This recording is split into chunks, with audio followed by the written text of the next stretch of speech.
Vienna has been a pleasure.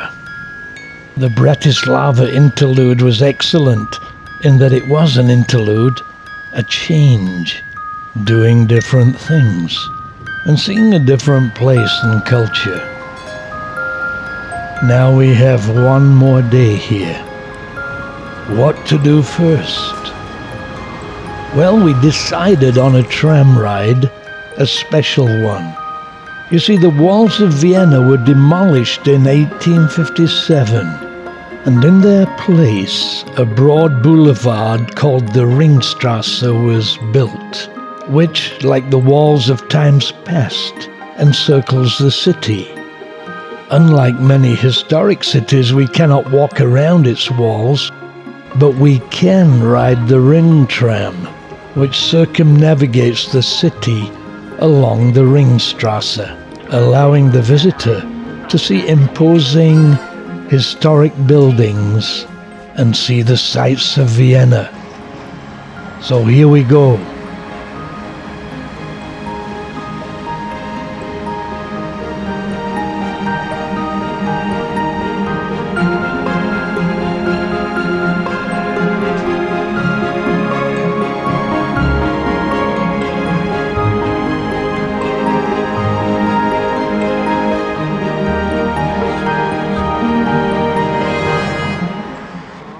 As we travel around, I'll tell you some interesting facts about this beautiful city.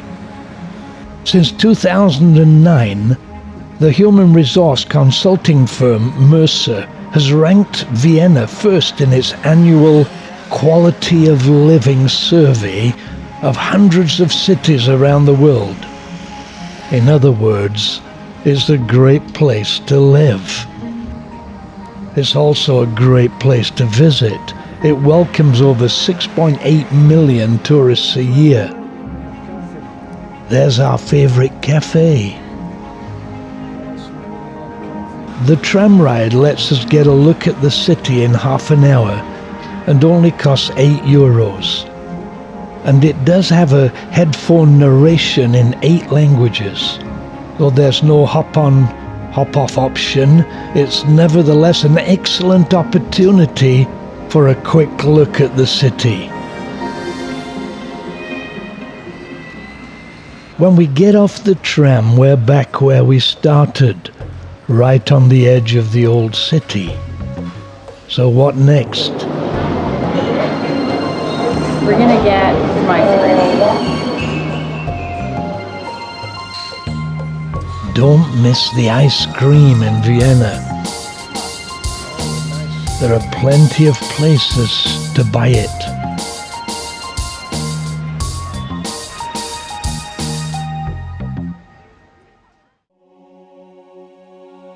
Next stop was a visit to the Romanesque and Gothic St. Stephen's Cathedral, first consecrated in 1147. It's the most important religious building in Vienna, and yet fortunate that it's still standing, simply because the captain of the retreating German army at the end of World War II disregarded orders from the then city commandant, the war criminal Joseph Dietrich, who ordered him to fire 100 shells and leave it as just debris and ashes. When one looks at the beauty of this place, it's inconceivable that someone would want to destroy it.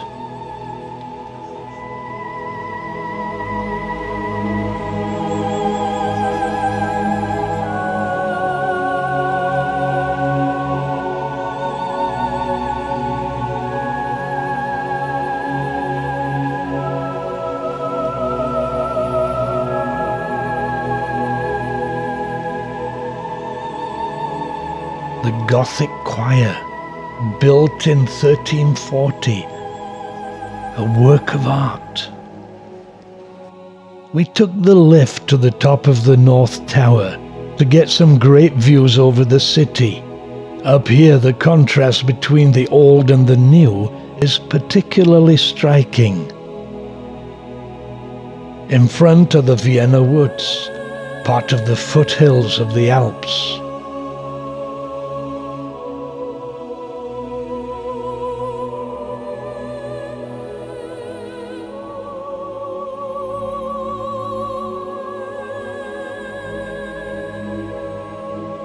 The votive church with its twin spires, magnificent on the skyline. The roof is a work of art in itself, said to be the glory of St. Stephen's. Ornately patterned and covered by 230,000 glazed tiles. On the north side, the coat of arms of the city of Vienna and of the Republic of Austria are depicted. We all had fun. The South Tower is 446 feet tall, the highest point in the city, and affectionately referred to as Steffi.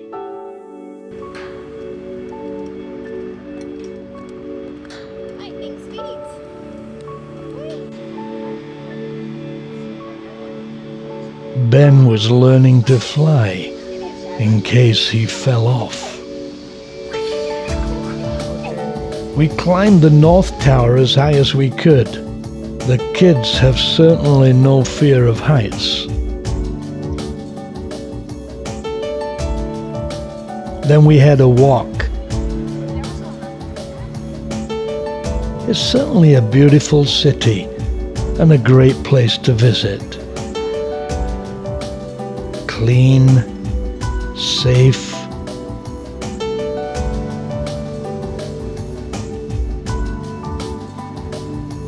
history all around, especially music.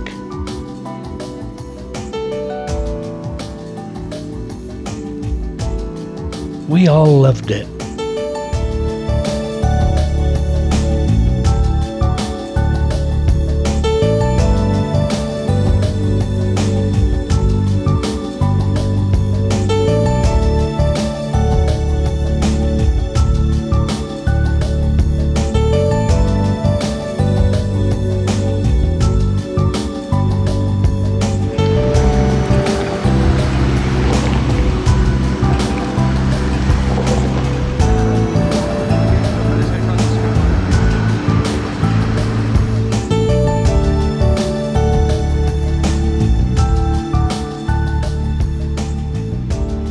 We're nearing the end of the Odyssey and making our way to see one last landmark.